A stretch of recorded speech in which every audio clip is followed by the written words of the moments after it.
Praise the Lord. സ്നേഹമുള്ളവരെ, സുഭാഷിതങ്ങൾ 3:9 തിരുവചനം പറയുന്നു, കർത്താവിനെ നിൻ്റെ സമ്പത്തുകൊണ്ടും നിൻ്റെ എല്ലാ ഉൽപ്പന്നങ്ങളുടെയും ആദ്യ ഫലങ്ങൾ കൊണ്ടും ബഹുമാനിക്കുക. നമ്മുടെ സമ്പത്തും നമുക്കുണ്ടാകുന്ന ഉൽപ്പന്നങ്ങളും നമ്മുടെ കഴിവുകളുമെല്ലാം ദൈവത്തിൻ്റെ ദാനമാണ്. അതിനാൽ സമ്പത്ത് കൊണ്ടും ഉൽപ്പന്നങ്ങളുടെ ആദ്യ ഫലം കൊണ്ടും നാം ദൈവത്തെ മഹത്വപ്പെടുത്തണം. ദൈവത്തിന് സന്തോഷത്തോടെ നാം സമർപ്പിക്കണം. അതുകൊണ്ട് എന്ത് നേട്ടമാണ് നമ്മുടെ ജീവിതത്തിൽ ഉണ്ടാകുന്നത്? തിരുവചനം പറയുന്നു, അപ്പോൾ നിൻ്റെ ധാന്യപ്പുരകൾ സമൃദ്ധി കൊണ്ട് നിറയും, നിൻ്റെ ചക്കുകളിൽ വീഞ്ഞു നിറഞ്ഞു കവിയുകയും ചെയ്യും. അപ്പോൾ നമ്മുടെ കുടുംബത്തിൽ സാമ്പത്തിക പുരോഗതി ഉണ്ടാകുന്നതും ഐശ്വര്യമുണ്ടാകുന്നതും സമാധാനവും സന്തോഷവും ഉണ്ടാകുന്നതും നാം ദൈവത്തിന് കാഴ്ചകളും ദശാംശങ്ങളും കൊടുക്കുമ്പോഴാണ്. പ്രഭാഷകൻ 35:11 കാഴ്ച സമർപ്പിക്കുമ്പോൾ മുഖം വാടരുത്, സന്തോഷത്തോടെ ദശാംശം കൊടുക്കുക. ഇപ്പോൾ അത്യുന്നതൻ നൽകിയതുപോലെ അവിടത്തേക്ക് തിരികെ കൊടുക്കണം. കഴിവിനൊത്ത് ഉദാരമായി കൊടുക്കുക. കർത്താവ് പ്രതിഫലം നൽകുന്നവനാണ്, അവിടുന്ന് 7 ഇരട്ടിയായി തിരികെ തരും. സന്തോഷത്തോടെ നൽകുന്നവനെയാണ് ദൈവം സ്നേഹിക്കുന്നത്. 2 കൊറിന്ത്യർ 9:6 വിശുദ്ധ പൗലോസ്ലീഹ പറയുന്നു, അല്പം വിതയ്ക്കുന്നവൻ അല്പം മാത്രം കൊയ്യും, ധാരാളം വിതയ്ക്കുന്നവൻ ധാരാളം കൊയ്യും. അല്പം മാത്രം നാം കൊടുക്കുമ്പോൾ നമുക്ക് അല്പം മാത്രമാണ് തിരിച്ചു കിട്ടുന്നത്. എന്നാൽ ധാരാളം നാം കൊടുക്കുകയാണെങ്കിൽ നമുക്ക് സമൃദ്ധമായി തിരിച്ചു കിട്ടും. നമുക്ക് സമ്പത്തും സൗഭാഗ്യവും ഐശ്വര്യവും തന്ന ദൈവത്തെ നാം കൊള്ള ചെയ്യുകയാണ് എന്ന് മലാക്കി പ്രവാചകൻ്റെ പുസ്തകം 3:10 മലാക്കി പ്രവാചകനിലൂടെ കർത്താവ് അരുളി ചെയ്യുന്നുണ്ട്. ദശാംശം മുഴുവൻ കലവറയിലേക്ക് കൊണ്ടുവരുവിൻ, എൻ്റെ ആലയത്തിൽ ഭക്ഷണം ഉണ്ടാകട്ടെ.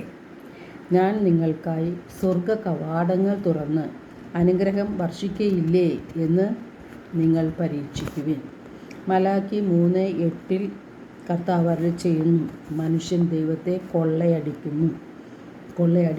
എന്നാൽ നിങ്ങൾ എന്നെ കൊള്ള ചെയ്യുന്നു. എങ്ങനെയാണ് ഞങ്ങൾ അങ്ങയെ കൊള്ള ചെയ്യുന്നത് എന്ന് നിങ്ങൾ ചോദിക്കുന്നു. ദശാംശങ്ങളിലും കാഴ്ചകളിലും തന്നെ.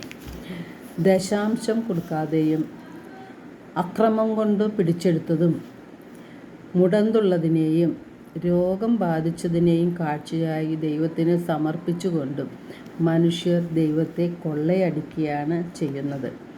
നാം നമ്മുടെ കഴിവിനൊത്ത ദശാംശം കൊടുക്കുമ്പോൾ സ്വർഗ കവാടങ്ങൾ തുറന്ന് ദൈവം അനുഗ്രഹങ്ങൾ വർഷിക്കും. അത് നാം പരീക്ഷിച്ചു നോക്കുവാനാണ് കർത്താവ് അരുളി ചെയ്യുന്നത്. നാം ദശാംശം കൊടുക്കാതെയും ദാനധർമ്മം ചെയ്യാതെയും ഇരിക്കുമ്പോൾ നമ്മുടെ നാശത്തിലേക്കാണ് നാം പോകുന്നത്. നമ്മുടെ സമ്പാദ്യം നമുക്ക് ഉപകരിക്കാതെ വരും. സ്വാർത്ഥ ചിന്തകളും അതുപോലെ അഹങ്കാരവുമെല്ലാം സാത്താൻ കൊണ്ടുവരുന്നതാണ്. ദശാംശം കൊടുത്താൽ നമുക്ക് നഷ്ടം വരും എന്ന ദുശ്ചിന്ത സാത്താനാണ് നമ്മുടെ ഹൃദയത്തിൽ വിതച്ചു തരുന്നത്. ലൂക്ക 6:38 തിരുവചനം പറയുന്നുണ്ട്, കൊടുക്കുവിൻ നിങ്ങൾക്ക് കിട്ടും, അമർത്തി കുലുക്കി നിറച്ചളന്ന് അവർ നിങ്ങളുടെ മടിയിൽ ഇട്ടു തരും.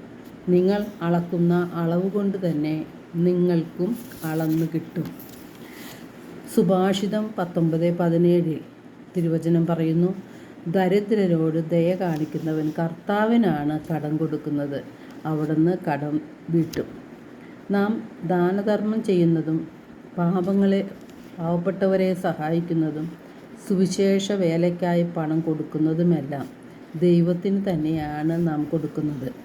മത്തായി 19:21 തിരുവചനം പറയുന്നു, നീ പൂർണ്ണനാകാൻ ആഗ്രഹിക്കുന്നുവെങ്കിൽ പോയി നിനക്കുള്ളതെല്ലാം വിറ്റ് ദരിദ്രർക്ക് കൊടുക്കുക, അപ്പോൾ സ്വർഗത്തിൽ നിനക്ക് നിക്ഷേപം ഉണ്ടായിരിക്കും. പ്രഭാഷകൻ 29:12 ദാനധർമ്മമായിരിക്കട്ടെ നിൻ്റെ നിക്ഷേപം, എല്ലാ തിന്മകളിൽ നിന്ന് അത് നിന്നെ രക്ഷിക്കും. നമുക്ക് സമ്പത്തേറുമ്പോൾ അതനുസരിച്ച് ദാനം ചെയ്യണം. കുറച്ചേ ഉള്ളുവെങ്കിൽ അതനുസരിച്ച് ദാനം ചെയ്യാൻ മടിക്കരുത്. നമുക്ക് ധാരാളമായി ദൈവാനുഗ്രഹം ലഭിക്കും. കർത്താവ് സന്തോഷിക്കുന്നതും അതുതന്നെയാണ്. നമുക്കുള്ളതിൻ്റെ തോതനുസരിച്ച് നമുക്ക് ദൈവത്തിന് സന്തോഷത്തോടെ സമർപ്പിക്കാം. എല്ലാവർക്കും ഒരു നല്ല ദിനം ആശംസിക്കുന്നു. ദൈവം നമ്മെ ഓരോരുത്തരെയും സമൃദ്ധമായി അനുഗ്രഹിക്കട്ടെ.